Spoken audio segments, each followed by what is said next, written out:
फरार निदा खानचे medical certificate आता समोर आलेलं आहे। नाशिक धर्मांतर प्रकरण आता नवं ट्विस्ट घेऊन येत आहे।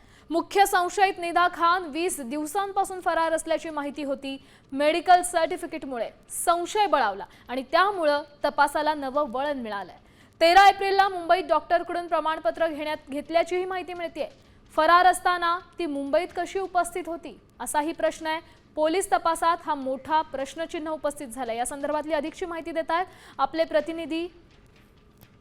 काय सांगाल, निदा खान गर्भवती नाही असल्याचं असं समोर येतंय, नेमकं काय आहे या अहवालात?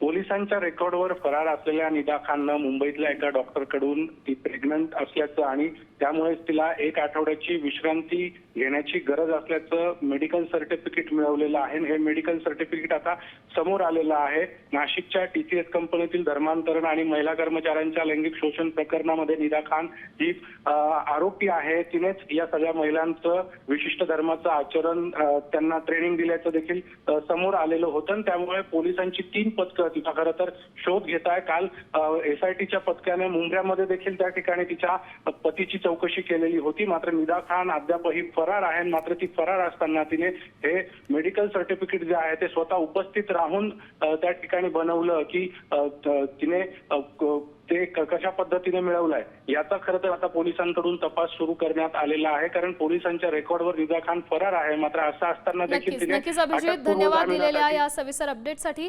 त्यामुळे या प्रकरणात या तपासाअंती आणखी काय समोर येत आहे त्याकडे सगळ्यांचं लक्ष लागलंय।